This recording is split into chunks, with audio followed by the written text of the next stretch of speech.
Hello student, I am Jayshree Yadav. So बच्चे, हम class 12th का अकाउंट्स कर रहे हैं। मैं आपको MCQs क्वेश्चन करा रही हूँ DK गोयल बुक से, that is chapter 7 issue of shares. So last class में मैंने आपको 20 क्वेश्चन तक करा दिया था। आज के क्लास में हम 21 क्वेश्चन से स्टार्ट करने वाले हैं। So this is part 2। So now let's start the video start करने से पहले बच्चे प्लीज़ आप मेरे चैनल को सब्सक्राइब करें। मैं आप लोगों के लिए इतनी मेहनत कर रही हूँ, तो प्लीज़ आप भी मुझे इन रिटर्न सपोर्ट करें, ठीक है। So now let's start the video. 21 question. The following statement apply to equity preference share holders, which one of them applies only to preference share holders. जो equity and preference share holders को जो statement apply होता है उनमें से हमें which one of them applies only to preference share holders, बस preference share holders पे क्या अप्लाई होता है वो हमें बताना है। Clear. Share holders risk the loss of investment, बिल्कुल सही है। Share holder bear the risk of no dividends in the event of loss, right. Share holders usually have the right to vote, ठीक है, शेयर होल्डर्स के पास right होता है। Dividends are usually given at a set amount in every financial year. ये हम equity share holders को provide नहीं करते, ये सिर्फ और सिर्फ हम किसको प्रोवाइड करते हैं, प्रेफरेंस शेयर होल्डर्स, ठीक है, उन्हें ही एक fixed rate of dividend provide किया जाता है। तो राइट आंसर हमारा क्या हो जाएगा, 21 का D is the right answer, ठीक है बच्चे। नाउ नेक्स्ट देखो 22 question. Unless otherwise stated a preference share is always deemed to be. Preference shares जो होते हैं वो is always deemed to be, क्या होते हैं वो हमारे, cumulative, participating and non convertible, non cumulative, non participating and non convertible, या फिर cumulative, non participating and non convertible, या डी ऑप्शन है non cumulative, participating and non convertible.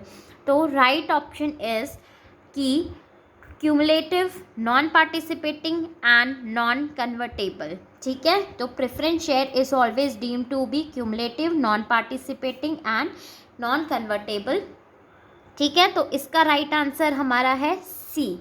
Now 23rd question देख लेते हैं। सो 23rd क्वेश्चन में देखो, अब यहाँ पे हमारा meaning, nature and types of share capital, ठीक है। ये तो काफ़ी बच्चे आंसर आराम से दे पाएंगे क्योंकि जिन्होंने क्वेश्चंस अच्छे से किया है बच्चे उन्हें ये सारी चीज़ें पता होगी। नॉमिनल शेयर कैपिटल इज, अब नॉमिनल शेयर कैपिटल या नॉमिनल कैपिटल कह लो, क्या होते हैं हमारे ऑथोराइज्ड या रजिस्टर्ड कैपिटल, राइट। वो हमारे क्या होते हैं, the part of authorized capital which is issued by the company, the amount of capital which is actually applied by the prospective shareholders, या the amount of capital which is actually paid by the shareholders, या the maximum amount of share capital which a company is authorized to issue। तो इसका right option है बच्चे D, ठीक है, the maximum amount of share capital which a company is authorised to issue. जो हमारे memorandum of association में जितना अमाउंट दिया होता है उतना ही एक कंपनी रेज कर सकती है, ठीक है। तो D is the right option. Now 24th question. Subscribed capital is, subscribed capital हमारा क्या होता है, सबको पता होगा सब्सक्राइब कैपिटल के बारे में। The part of authorised capital which is issued to the public for subscription, बिल्कुल नहीं। The part of issued capital which has been actually subscribed by the public. तो ये क्या होता है बच्चे, एक पार्ट होता है इशूड कैपिटल का, ठीक है। ऑथोराइज्ड के बाद क्या होती है, कंपनी इशू करती है, फिर उसमें से पब्लिक सब्सक्राइब करती है कि इशू में से कितने लोगों ने शेयर्स को ख़रीदा है, परचेस किया है। तो that part of issued capital का पार्ट होता है which has been actually subscribed by the public. किन किन लोगों ने इंटरेस्टेड है, कौन कौन इंटरेस्टेड है हमारे शेयर्स खरीदने में, ठीक है। तो राइट ऑप्शन हमारा क्या होगा, 24 का B is the right answer. Now 25th question देख लेते हैं। The portion of the capital, ध्यान से समझना, ठीक है। Which can be called up, जो कि ऐसा कैपिटल जो कि हम कॉल्ड अप मतलब मंगा सकते हैं only on the winding up. Winding up मतलब जब हमारी कंपनी क्लोज हो जाती है, वाइंड अप हो जाती है, बंद होने की कतार पे आ जाता है, उस टाइम पे हम ऐसा कौन सा कैपिटल मंगाते हैं, उसको हम क्या बोलते हैं?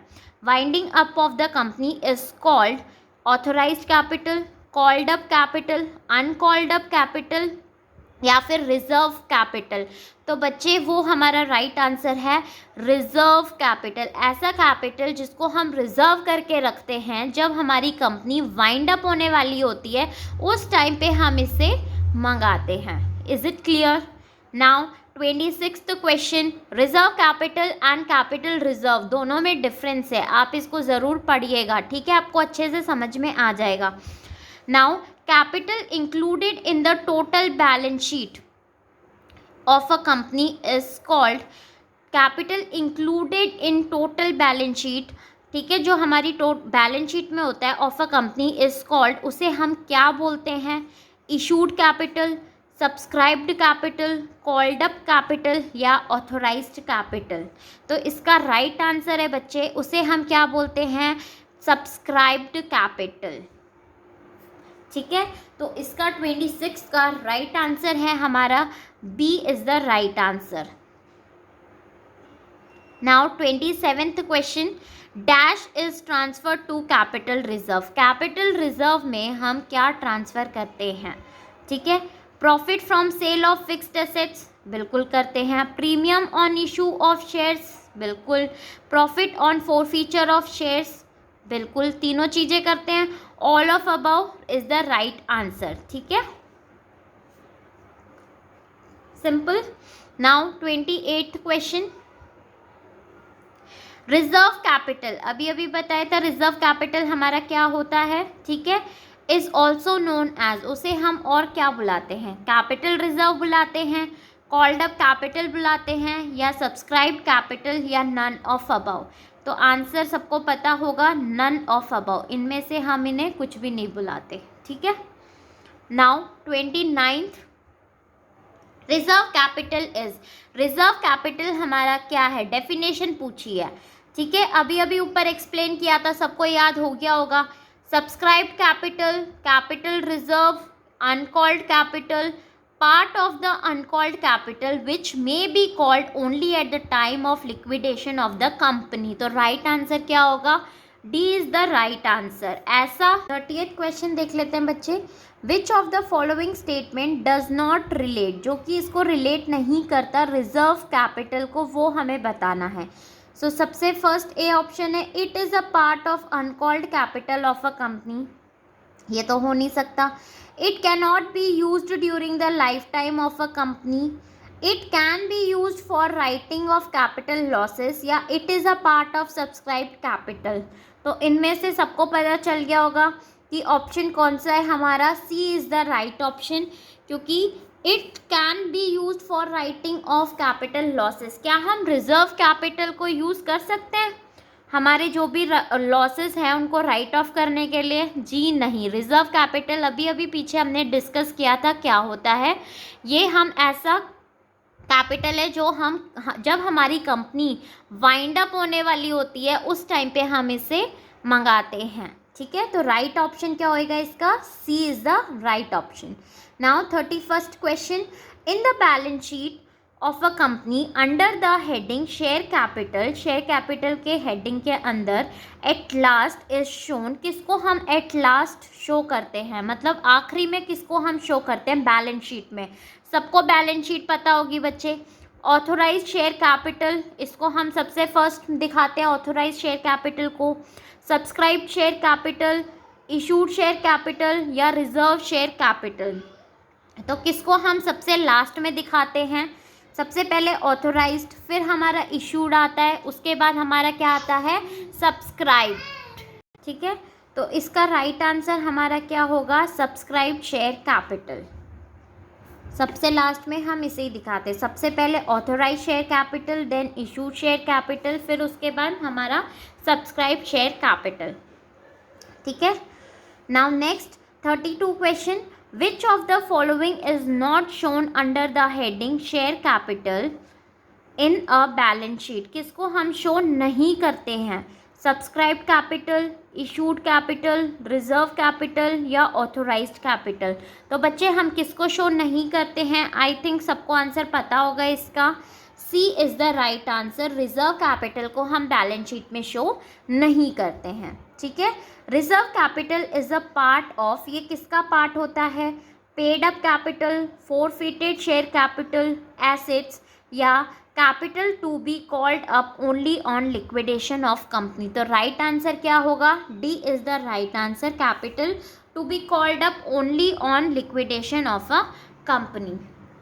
ठीक है, आई होप बच्चे आपको ये वीडियो पसंद आई होगी और क्वेश्चन समझ में आए होंगे।